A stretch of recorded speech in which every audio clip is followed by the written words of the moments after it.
ختم نبوت کا مسئلہ ہمارے ایمان کا جزو لا ينفک، یعنی ایسا جز ہے جو ہمارے ایمان سے جدا نہیں ہو سکتا، اور ایسا جزو ضروری اور اہم ہے کہ اس پر ایمان لائے بغیر ایمان ہی مکمل نہیں ہو سکتا، کیونکہ کلمے کے دو ہی حصے ہیں۔ پہلا حصہ وحدانیت کا ہے، اللہ کو وحدہ لا شریک ماننا، دوسرا رسالت کا ہے کہ آپ علیہ السلام کو اللہ کا آخری رسول ماننا۔ تو یہ دو ہی تو ایمان کے حصے ہیں، ایک حصہ گیا تو پھر ایمان کہاں باقی رہا۔ تو اس لیے ختم نبوت کا عقیدہ بنیادی عقائد میں سے ہے، اور اس عقیدے کو قرآن کریم کی لگ بھگ 100 آیات بیان کرتی ہیں، اور 200 سے زائد نبی پاک صلی اللہ علیہ وسلم کے فرامین اس عقیدے کے اوپر روشنی ڈالتے ہیں۔ اس سے بھی آپ کو اس کی اہمیت کا اندازہ ہو رہا ہوگا کہ ایک بات کو ایک مرتبہ یا 2 مرتبہ یا 4 دفعہ بیان کرنا بھی کافی ہو جاتا ہے، لیکن سینکڑوں بار ایک چیز کو مختلف پیرائے میں، مختلف الفاظ میں، مختلف مواقع پر بیان کیا تاکہ یہ بات سننے والوں کے رگ و پے میں اتر جائے، ان کے ایمان کا جزو لازم بن جائے، اور کبھی بھی کوئی دجال، کوئی کذاب ان کو فتنے میں مبتلا نہ کر پائے۔ اس لیے اس قدر اہتمام، التزام کیا گیا اور تکرار لایا گیا تاکہ یہ بات اچھے سے رگ و پے کے اندر اور ذہنوں کے اندر پیوست اور کاشت ہو جائے۔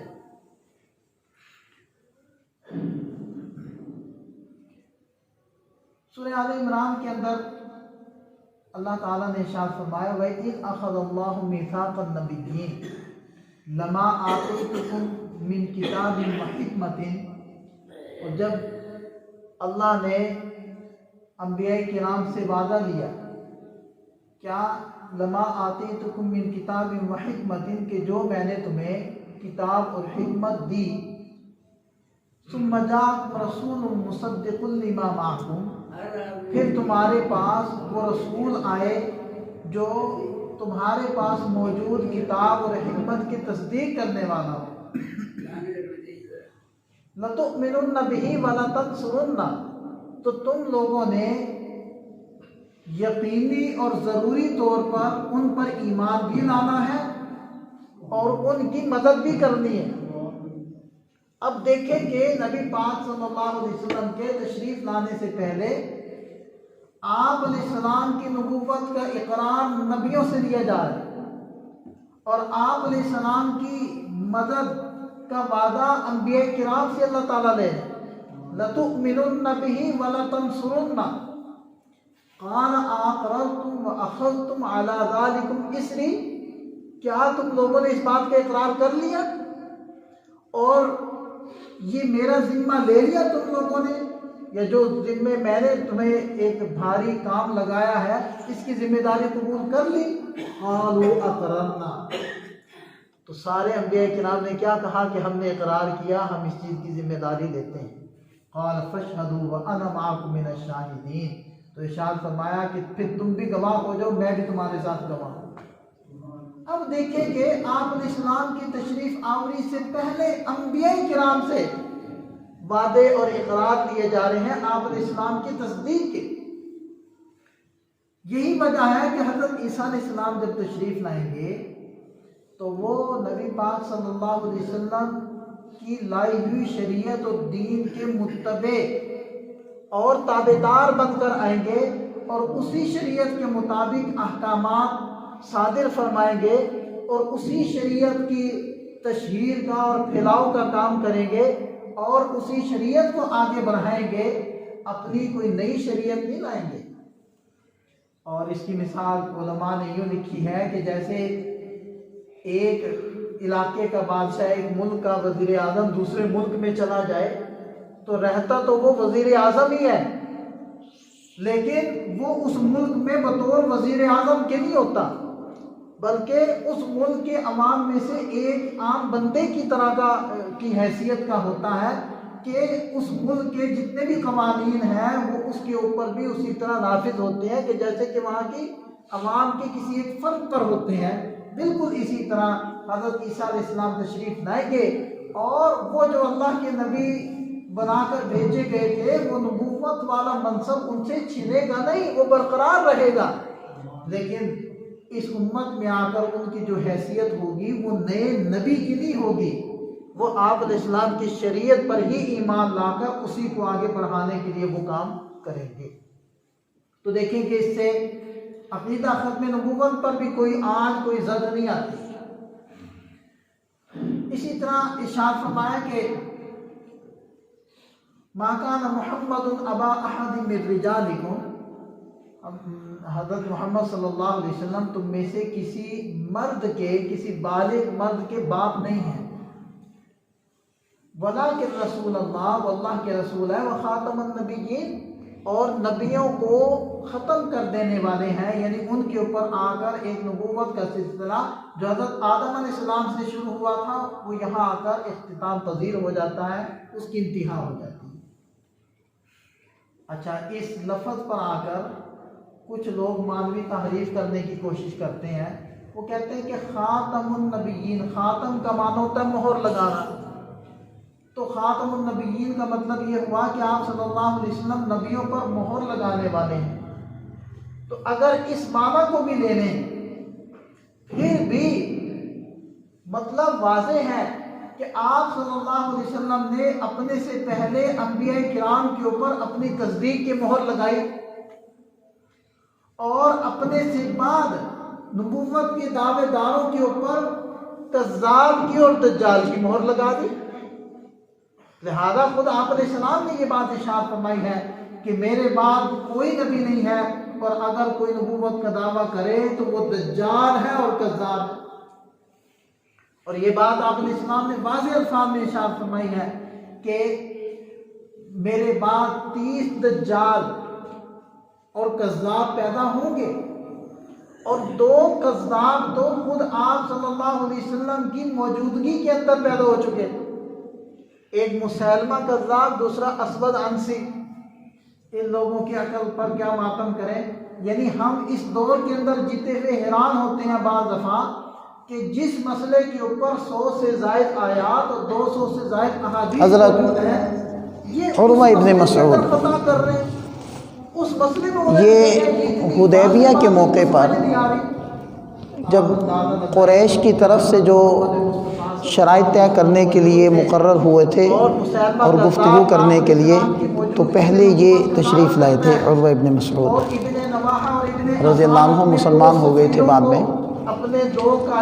تو یہ جب آپ علیہ السلام سے گفت و شنید کر کے واپس گئے قریش کے پاس، انہوں نے جو ملاقات کا تجزیہ یا فیڈ بیک یا کارگزاری سنائی، ان کے یہ الفاظ تھے کہ اے قریش، میں دنیا کے بادشاہوں کے درباروں میں گیا ہوں، میں نے ان کی شان و شوکت دیکھی ہے، میں نے ان کے